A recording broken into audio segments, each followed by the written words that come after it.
میرے اس افسانے کا عنوان ہے ثبوت۔ جگنو کی آنکھوں کے سوجے اور سوکھے پپوٹے پر جیسے ہی نیند اتری، ٹھنڈے پانی سے بھری بالٹی سر پر الٹ دی گئی۔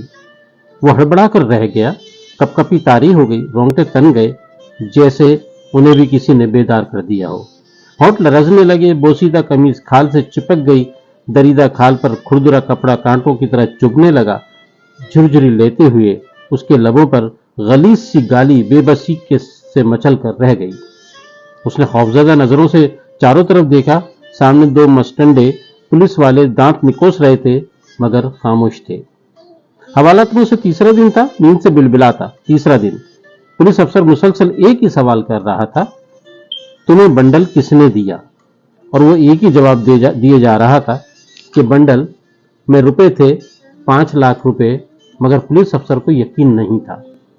اس کی بوجھل آنکھوں میں 3 دن پہلے کا منظر گردش کرنے لگا، جب وہ شیخ صاحب کی میز پر کھانا چن رہا تھا۔ شیخ صاحب سامنے بیٹھے ہوئے شخص سے کہہ رہے تھے، شاہ صاحب یہیں لے آتے، ایسا بھی کیا شرمانا؟ سر جی مجھے ڈر لگ رہا تھا کہ کہیں آپ ناراض نہ ہو جائیں۔ واہ جی، آپ ہماری خدمت کریں، ہم آپ سے ناراض ہوں؟ لعنت ہے ایسی زندگی پر، آپ سید لوگ، آپ کی بات ٹال دوں گا تو جہنم میں گھر بنے گا۔ بس صاحب آپ کی محبت ہے، آپ جیسا حکم کریں، آپ کی امانت گاڑی میں رکھی ہوئی ہے۔ اسی اسنا میں وہ میز پر کھانا سجا چکا تھا۔ شیخ صاحب نے کچھ سوچتے ہوئے پہلے دفتر کے چپراسی اور پھر جگنو کی طرف دیکھا اور پھر بولے، آپ جگنو کو ساتھ لے جائیں اور اسے دے دیں، اپنا ہی بچہ ہے، لیکن دینے والے ہمارے ساتھ کھا لیجئے۔ مولا علی کی قسم، تنخواہ کے پیسوں سے کھاتا ہوں، حرام کا ایک دانہ بھی لینا حرام سمجھتا ہوں۔ سفید جھوٹ۔ چپراسی اور جگنو نے گردن جھکانے کو سرگوشی کی۔ ایسی کوئی بات نہیں، مجھے ڈاکٹر نے ہوٹل کا کھانے سے منع کیا ہے، بس یہ بتائیے کہ میرا کام تو ہو جائے گا نا؟ شاہ صاحب مجھے کیوں گناہگار کر رہے ہیں؟ پھر وہ جگنو سے بولے، جگنو شاہ صاحب جو دیں اپنے پاس رکھ لینا، میں شام کو لے لوں گا۔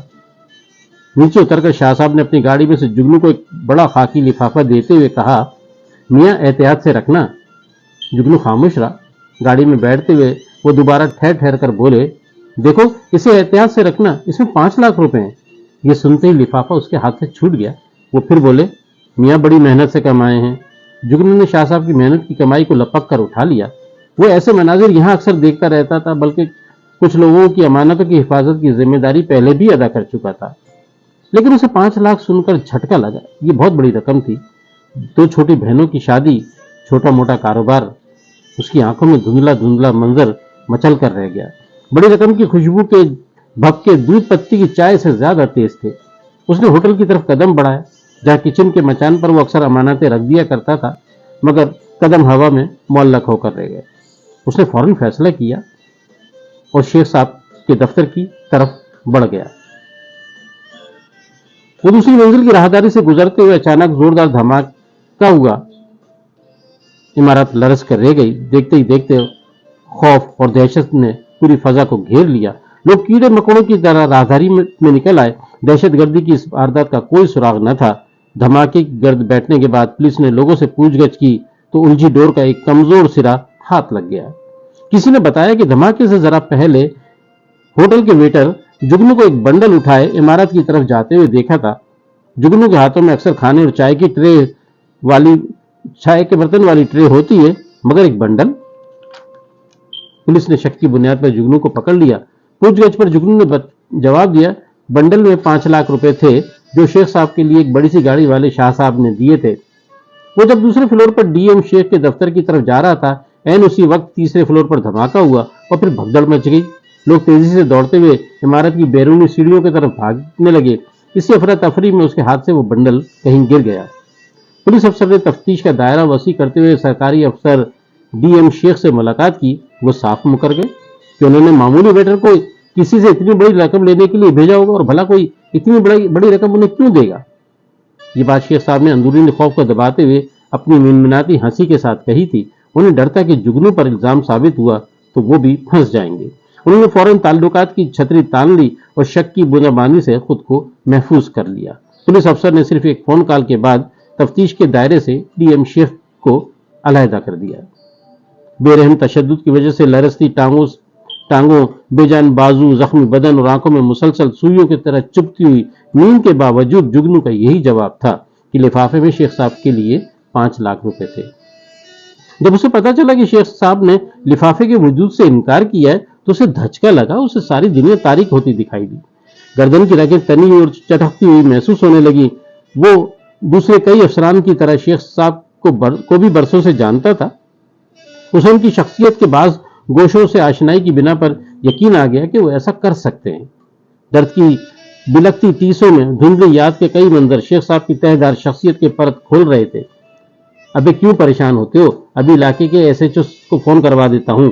ان کی بہن کسی اسپتال میں ٹیلی فون آپریٹر ہے۔ صرف ایک دن تھانے میں گزارے گی، چٹکی بجاتے رجسٹری تمہارے نام ہو جائے گی۔ سالے تمہیں انگلیاں ٹیڑھی کرنا ہی نہیں آتی ہیں۔ یاد کی کتاب کا ایک ورق الٹا تھا کہ جگنو کے رونگٹے کھڑے ہو گئے۔ شیخ صاحب کی منمناتی ہنسی کی لہر میں کئی اور صفحے پلٹے۔ وہ کسی سے فون پر بات کر رہے تھے۔ تم شیراٹن پہنچو، میں ریسپشن پر فون کر دیتا ہوں۔ تم کہنے میں لیلا ہوں، نام سن کر وہ تمہیں چابی دے دیں گے۔ تم لفٹ سے کمرے میں پہنچو، میں پہنچ رہا ہوں۔ تم میرا کام کر دو، تمہارے شوہر کا ٹرانسفر جہاں تم کہو گی میں کروا دوں گا۔ جگنو کو یاد تھا کہ یہ کہتے ہوئے شیخ صاحب نے ایک آنکھ ماری تو وہ جھینپ گیا۔ پھر اس کے بعد وہ کئی بار ان کی ہنسی اور بےہودہ مذاق کا نشانہ بنتا رہا۔ وہ اکثر اسے دیکھ کر چھیڑتے اور بےہودہ سا شعر پڑھتے۔ اگر چاہتا ہے ندامت سے بچنا تو شادی سے پہلے ملاقات کر لے، یہ چابی تجھے بخوشی دے رہا ہوں، تو ہوٹل میں جا کے خرافات کر لے۔ وہ پھر دیر تک پورے جسم کے ساتھ منمنانے لگتے۔ ایک بار جگنو نے ہمت کر کے پوچھ ہی لیا، صاحب کیا کمرہ الاٹ کروا رکھا ہے؟ آنکھ کے مخصوص اشارے سے بولے، ابے سالے یہ صاحب لوگوں کے لیے ہے، ہم تو خادم لوگ ہیں، کبھی کبھی پھلجڑیاں ہم بھی چھوڑ لیتے ہیں۔ تو مجھے اچھا لگتا ہے، میری طرف سے تجھے کھلی آفر ہے۔ بلبلاتی ٹیسوں، یاد کے جھکڑوں اور پولیس کی کھلی ڈلی تفتیش نے جگنو کو ادھموا کر دیا تھا۔ دہشت گردی کی واردات اور پولیس کی کمزور تفتیش، یہ بڑی عجیب بات تھی، لیکن پولیس کے ہاتھوں پچھلے ہزاروں کیسوں کی طرح ایک مرغا پھنس گیا تھا جو بے وقوفوں کی طرح بار بار 5 لاکھ کا ذکر کر رہا تھا۔ پولیس کے پاس جگنو کو بے گناہ ہونے کی کئی شہادتیں موجود تھیں، لیکن ایک بڑی رقم آڑے آ رہی تھی۔ ہوٹل کے مالک مکرم بھائی اور دوسرے محلے دار 3 بار تھانے کا چکر لگا چکے تھے اور ہر طرح جگنو کے چال چلن کی ضمانت دینے کو تیار تھے۔ مائی باپ، یہ بہت اچھا لڑکا ہے، پڑھا لکھا ہے، کوئی غنڈہ بدماش نہیں ہے، 6 سال سے میرے ہوٹل پہ کام کر رہا ہے۔ جب یہ میٹرک میں تھا تب اس کے والد کچھ بدماش زبردستی گاڑی میں بٹھا کر لے گئے۔ وہ کار کے اچھے میکینک تھے، انہوں نے چوری کی گاڑی بنانے سے منع کر دیا تھا۔ 3 دن کے بعد ان کی لاش نالے سے ملی تھی۔ بعد میں ورکشاپ پر شاگردوں نے قبضہ کر لیا۔ صاحب جی، غربت تو اچھے اچھوں کو نکل جاتی ہے۔ ان کے گھر کے حالات مجھ سے دیکھے نہیں گئے۔ محلے دار ہونے کا فرض نبھاتے ہوئے اسے اپنے ہوٹل پر رکھ لیا۔ یہ ہر وقت میری نظروں کے سامنے رہتا ہے۔ قسم اللہ کی، یہ خراب لڑکوں میں سے نہیں ہے، یہ محب وطن پاکستانی ہے۔ چاچا میاں، آج کل پیسوں کے لالچ میں دہشت گردی کی وارداتیں ایسے ہی لوگ کرتے ہیں۔ پولیس افسر نے بے اعتنائی سے کہا، صاحب یہ اپنی ماں اور 2 چھوٹی بہنوں کا واحد کفیل ہے۔ چاچا میاں کفیل وفیل چھوڑو، بس سچ بتا دے کہ اسے بم کس نے دیا تھا اور اس کا کس گینگ سے تعلق ہے۔